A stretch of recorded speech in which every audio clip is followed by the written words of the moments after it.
Have you ever felt like there's something different about you, something you can't quite explain? Like you're walking through a world that moves too fast, talks too loud, and chases things that feel empty. And deep inside, a quiet voice whispers, "You are not here by accident." Pause for a moment. Let that land. If that feeling has ever brushed against your heart, I want you to do something right now. In the comments, type the word awaken. Just that one word. Because by the end of this video, you may finally understand why that word has been echoing inside you for years. And while you're at it, go ahead and tap the like button, not for me, but for yourself, as a signal to the universe that you are ready to receive what you came here to see. Today we are uncovering something most people never dare to ask. Are you chosen? Not chosen in the way of pride or privilege, not because you were born into wealth, fame, or power. No, something far more ancient, a different kind of chosen. The kind that often comes wrapped in struggle, loneliness, and a hunger for truth that nothing in this world can satisfy. You see, across every hidden tradition, every mystery school, and every forgotten wisdom culture, there are 7 unmistakable marks that separate the sleepwalkers from the awakened. 7 signs that reveal whether you are carrying a silent mission, one you didn't ask for, but also cannot escape. Some of these marks will feel like a mirror.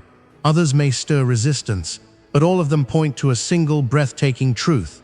You were never meant to fit in. You were meant to remember. So take a breath, get comfortable, and open your mind to what follows, because what I'm about to share may explain the unexplainable chapters of your own life. Let's begin. Before we dive into the 7 marks themselves, we have to ask a question that has haunted philosophers, mystics, and seekers for thousands of years.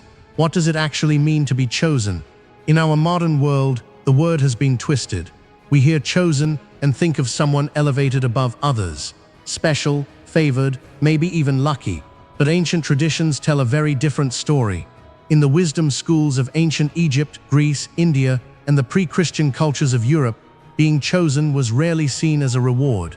More often it was described as a burden, a sacred weight, a calling that arrives not with a crown, but with a question mark. Think of Plato's allegory of the cave. The one who escapes the chains and sees the sun for the first time, is he lucky, or is he now condemned to return to the darkness and try to wake the others, knowing they may laugh at him, even kill him? That is the ancient pattern. The chosen one is not the one who sits on a throne. They are the one who can no longer pretend the shadows on the wall are real. Hermetic teachings, the Vedantic scriptures, the Gnostic texts buried for centuries, all of them whisper the same secret. Certain souls carry a spark of deeper memory. They are not better than others. They are simply more awake. And that awakening comes with a cost. Loneliness, misunderstanding, a constant sense of being out of sync with the world's noise. This is why so many who carry these marks spend years feeling broken. They wonder, why can't I just be happy with a normal life? Why do I crave meaning so desperately? Why do parties drain me but silence fills me?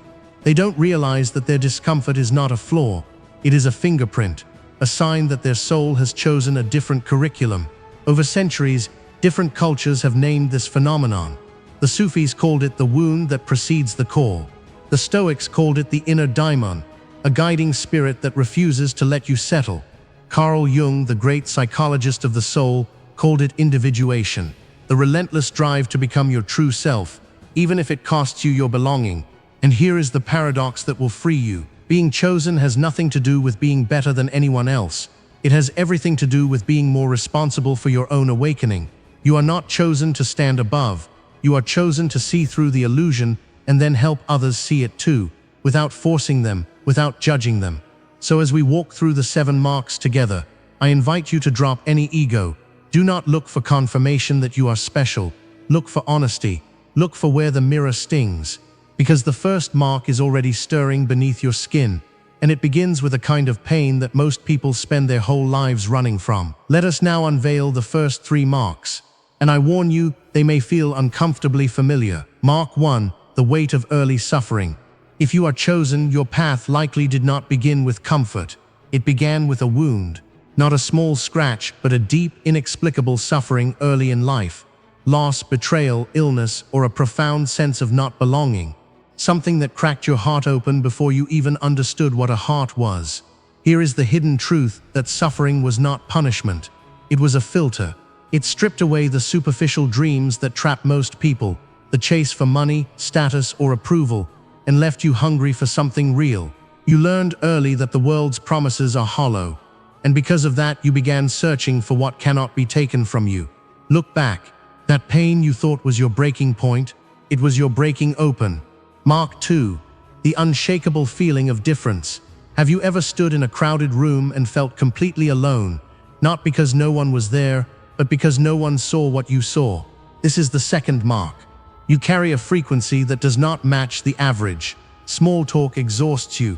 Gossip feels like poison.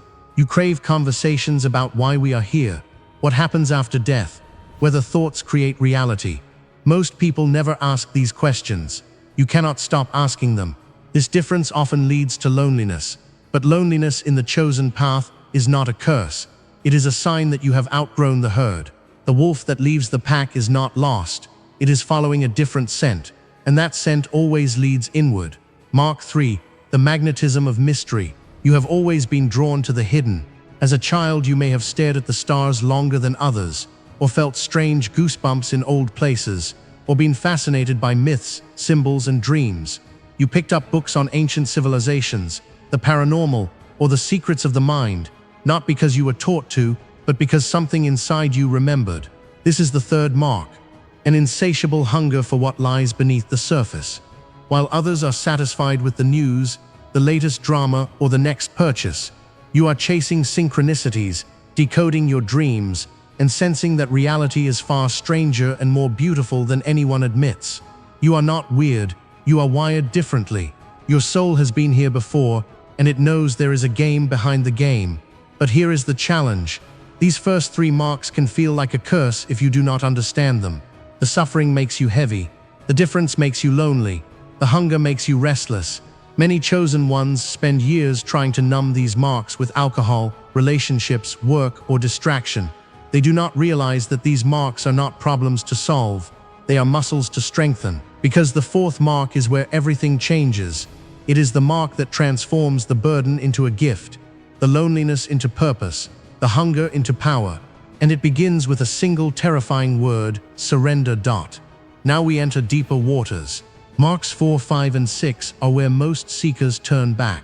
Not because they are complicated, but because they demand something most people are not ready to give: the death of the false self. Mark 4.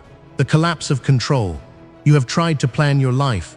You made lists, set goals, chased dreams, and yet somehow life kept throwing curveballs. Unexpected losses, sudden changes, doors slamming shut just as you reached for the handle. At first you thought you were unlucky, but then you noticed a strange pattern. Every time your carefully built plans fell apart, something better, something you never could have imagined, eventually took their place. This is Mark 4. The chosen ones are systematically stripped of the illusion of control, not because the universe is cruel, but because control is the enemy of surrender. You cannot steer a boat that refuses to leave the harbor. So life keeps breaking your oars until you finally learn to trust the current. Here is the hidden contradiction. The more you try to force your path, the more it resists you. But the moment you release your grip, synchronicities appear. Strangers offer help. Opportunities arise from nowhere. It feels like magic, but it is simply alignment. You were never meant to push the river. You were meant to flow with it. Mark 5. The uncomfortable gift of discernment. You see people differently than others do. Not in a judgmental way, but in a way that often feels like a burden. You can sense hidden motives behind smiling faces. You feel the energy of a room the moment you enter it. You know sometimes instantly whether someone is truthful or wearing a mask. This is Mark 5, and it can be exhausting. The chosen ones often struggle with relationships because they see what others refuse to see. They spot the narcissist behind the charm, the lie beneath the promise, the emptiness behind the success, and when they try to warn others, they are often ignored or resented, so they learn to stay quiet. But the gift remains. Discernment is not paranoia. It is a survival mechanism for souls who carry light in a world that often prefers darkness. The challenge is learning to use this gift without becoming bitter, to see clearly but still choose compassion, to protect your energy without closing your heart. Mark 6. The magnetic repulsion of the ordinary. By now you have probably noticed something strange. The more you awaken, the less you tolerate what is false, not just in others but in yourself. The job that once felt secure now feels suffocating. The friendships that once passed the time now feel hollow. Even entertainment, food, and conversation that used to distract you now leave you feeling empty. This is not depression, it is evolution. Mark 6 is the slow, sometimes painful repulsion from anything that does not serve your highest path. You stop being able to laugh at cruel jokes. You stop wanting to gossip. You find yourself walking out of parties early, not because you are antisocial, but because your soul is starving for depth. This repulsion can feel isolating, but it is actually a sign that your frequency is rising. You are shedding old skins, and what remains is only what is real. There is a final mark, the seventh, that binds all the others together. It is the mark that turns the chosen one from a sufferer into a healer, from a wanderer into a way shower. But unlike the first six, this one cannot be recognized by looking inward alone. It can only be seen in how you affect the world around you, and that mark is arriving now. You have now seen the 7 marks, but knowing them is not the same as living them. So let us move from recognition into embodiment. Because the chosen path is not about collecting spiritual labels. It is about becoming someone who cannot be shaken by the chaos of the world. Here are 5 practical ways to integrate these marks into your daily life. Use them gently, use them honestly, and watch how everything begins to shift. First, stop running from your early suffering. That wound you have been hiding, write it down. Not to dwell in pain, but to ask it a question. What did this teach me that comfort never could? Sit with that question for 10 minutes. Let the answer rise without forcing it. You will likely find that your deepest suffering gave you your deepest superpower, compassion, resilience, or the ability to see through illusion. That is not a scar, that is a sword. Second, honor your alone time without apology. You feel different because you are different. Stop trying to fit into rooms that shrink your soul. Create a daily ritual of solitude, even 15 minutes before sleep or upon waking. In that silence, do nothing. No phone, no music, just breathe. Let the loneliness transform into listening. The voice that speaks in that silence is not your imagination. It is your inner guide, and it has been waiting for you to be quiet enough to hear it. Third, follow your fascination without needing permission. That book on ancient symbols, read it. That strange urge to meditate at dawn, do it. That feeling that you should write, paint, or walk in the forest, stop analyzing and start moving. The chosen ones are led by curiosity, not duty. Your hunger for mystery is not a distraction from life. It is the road into life. Trust it. Fourth, practice the art of sacred surrender. Every morning, say these words out loud. I release my grip on how today should look. Then watch how differently your day unfolds. When something goes wrong, instead of resisting, whisper, "Show me what this is teaching me." This simple shift rewires your nervous system from control to flow. The chosen ones do not fight the river. They learn to read its currents. Fifth, use your discernment as a shield, not a weapon. When you feel someone's hidden motive, you do not need to expose them. Simply protect your energy, step back, breathe, and silently bless them because their blindness is not your battle. The highest use of discernment is choosing where to place your presence, not proving that you are right. Finally, create a weekly truth audit. Look at your job, your relationships, your habits. Ask, does this lift me or drain me? Does this come from fear or from love? Then have the courage to slowly release what drains you, even if it looks normal to everyone else. You are not here to be normal. You are here to be real, and the world is starving for real ones. Now we arrive at the closing, where all 7 marks converge into one simple, devastating truth about who you actually are. And so we arrive at the final mark, the 7th and most revealing of all. Mark 7, the inevitable return to service. After all the suffering, the loneliness, the hunger, the collapse of control, the sharp gift of discernment, and the repulsion from the ordinary, something unexpected happens. You stop asking, why is this happening to me? And start asking, how can I use what I have learned to help others suffer less? This is the seal of the chosen one. Not isolation, but compassionate return. Not superiority, but silent service.